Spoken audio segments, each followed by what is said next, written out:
नमस्कार, सत श्री अकाल, आदाब। मैं धर्म आपका स्वागत करता हूं धर्म क्राइम स्टोरी में। लखनऊ की एक शांत दोपहर रेलवे ट्रैक पे अचानक लोगों की चीखें गूंजने लगी। कुछ सेकंड बाद जो हुआ उसने पूरे शहर को हिला के रख दिया। आज हम आपको बताएंगे एक ऐसा प्रेम प्रसंग जिसका अंत वंदे भारत एक्सप्रेस के आगे लेटकर दो जिंदगियों के खत्म होने से हुआ। तो सबसे पहले सवाल उठता है कि आदमी कौन था, व्यक्ति कौन था। तो वह व्यक्ति था सूर्यकांत। तो जानते हैं सूर्यकांत कौन थे। तो सूर्यकांत की उम्र करीब 40 साल, नीलमथा लखनऊ में रहते थे। उनकी पत्नी सविता थी और उनका बेटा एक था कृष्णकांत। सदर इलाके की एक प्राइवेट कंपनी में वो फील्ड वर्कर की नौकरी करते थे। अब यहाँ पे जान लेते हैं दूसरे व्यक्ति के बारे में। दूसरी जो डेथ हुई है वो थी दीपाली। कौन थी दीपाली? दीपाली की उम्र करीब 25 वर्ष है। सुशांत गोल्फ सिटी अर्जुनगंज के शाहखेड़ा गांव की रहने वाली थी। वह उसी ऑफिस में कैशियर की नौकरी करती थी जहां सूर्यकांत काम करता था। कैसे शुरू हुआ रिश्ता? पुलिस जांच में सामने आया कि सूर्यकांत और दीपावली के बीच करीब 6 महीने से प्रेम प्रसंग चल रहा था। अब एक शादीशुदा आदमी और एक जवान लड़की, यह रिश्ता धीरे धीरे भावनात्मक लत बन गया। यानी भावनात्मक रूप से वो एक दूसरे से काफ़ी अटैच हो चुके थे और उनका रिश्ता जो है प्रेम के रूप में जो है बहुत ही प्रगाढ़ रिश्ता हो चुका था। वो एक दूसरे के साथ जीने मरने की कस्में खाने लगे। मतलब एक तरह से कह सकते हैं उन दोनों को सच्चा वाला प्रेम हो गया था एक दूसरे से। और यह करीब 6 महीने बाद थी और ये करीब 6 महीने पुराना ही प्यार था। और इसमें अट्रैक्शन यानी आकर्षण और भावनात्मक लगाव बहुत ज़्यादा था। दोनों की तरफ से प्रेम जो है बहुत तगड़ा वाला था। अब होता क्या है कि ये लोग शाम को बैठे रहते हैं और ये सोचते हैं, और यह शाम को बैठे रहते हैं तो दीपाली के मन में यह प्रश्न आता है कि मैं एक तो उम्र में इतनी छोटी हूँ और यह शादीशुदा है, तो इनका और हमारा रिश्ता कोई अपनाएगा नहीं, ठीक है। और कुछ भी हो जाए, हम लोग लाख कोशिश कर लें, हम लोग एक साथ रह नहीं सकते हैं। और इस तरह मिलने में और इस तरह दूर रहने में उन्हें बहुत कष्ट भी हो रहा था। मानसिक रूप से उनको बहुत ज़्यादा कष्ट था। तो यहाँ पर होता क्या है कि 8 जनवरी की रात को दीपाली जो है वो गायब हो जाती है।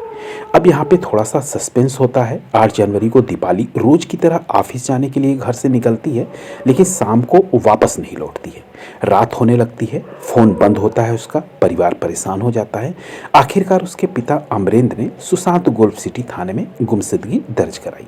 मतलब एक तरह से ये दर्ज कराया वहाँ थाने में कि हमारी बेटी जो है आज दिन मतलब शाम से उसका कुछ पता नहीं चल रहा है, मोबाइल भी स्विच ऑफ है और अभी तक वो लौटी नहीं है। तो उन्होंने एक रिपोर्ट दर्ज कराई। फिर 10 जनवरी को मौत का फैसला आता है। शनिवार दोपहर करीब 1:45 पर तालकटोरा थाना क्षेत्र जलालपुर रेलवे फाटक के पास वंदे भारत एक्सप्रेस ट्रेन गुजरने वाली थी। लोगों ने देखा कि एक पुरुष और एक युवती रेलवे ट्रैक के आसपास घूम रहे हैं। फिर अचानक दोनों ट्रैक पे जाकर लेट गए।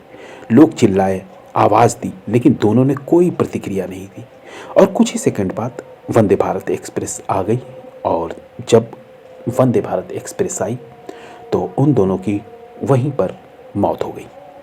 मौके पे क्या मिला? मौके पे पुलिस को जो है वहाँ से 2 मोबाइल मिले, 2 आधार कार्ड जो उन्हीं दोनों पर्सन के थे, दीपाली के और उसके सहयोगी के, 2 बैग मिले, 2 सुसाइड नोट, दोनों के अलग अलग 2 सुसाइड नोट मिलते हैं। जिसमें दीपाली का जो नोट रहता है उसमें लिखा रहता है कि जो दीपाली का आखिरी खत जो सुसाइड नोट मिला है उसमें लिखा रहता है, मम्मी पापा मुझे माफ़ कर देना, मैं आप लोगों को दुख नहीं देना चाहती थी, मुझे मेरा कान्हा मिल गया था। कान्हा से तात्पर्य ये उसी व्यक्ति से है जिनसे वो प्यार कर रही थी, यानी सूर्यकांत से। सूर्यकांत का जो आखिरी संदेश था उसमें सूर्यकांत ने अपनी पत्नी सविता के नाम यह पत्र लिखा था। उसमें उन्होंने कहा कि मुझे माफ़ कर देना, मेरा पहला प्यार तुम ही हो, लेकिन मेरा जो ये दीपाली से प्रेम है यह राधा कृष्ण वाला प्रेम है जो कभी पूरा नहीं हो सकता, इसीलिए मैं ये सुसाइड करने जा रहा हूँ। इसके बाद जैसे ही यह खबर फैलती है, दीपाली के माता पिता और उसका भाई, सूर्यकांत के पिता उमाकांत और उसका भाई चंद्रकांत सब मौके पर पहुंचते हैं। माँ बाप रोते रहते हैं। पत्नी जो सूर्यकांत की होती है वो बदहवास हो जाती है, पागल हो जाती है, क्योंकि उसका बच्चा अनाथ हो गया, उसके माथे का सिंदूर उजड़ गया। समाज के लिए एक सवाल भी है ये घटनाक्रम। ये सवाल यह है कि एक शादीशुदा व्यक्ति, एक युवती, उस पर समाज का प्रेशर रहता है। क्या प्यार इतना मजबूर कर देता है कि कोई भी रास्ता समझ में नहीं आता है और वह मौत को गले लगा लेता है?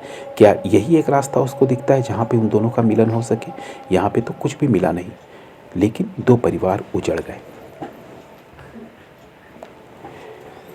अगर आप किसी इस वीडियो को मेरा बनाने का उद्देश्य यही है कि अगर आप ऐसे ही किसी रिश्ते में उलझे हुए हैं तो बात करें परिवार से, दोस्तों से या किसी काउंसलर से, क्योंकि यह गलत फैसला है, कई जिंदगियां तबाह कर देता है।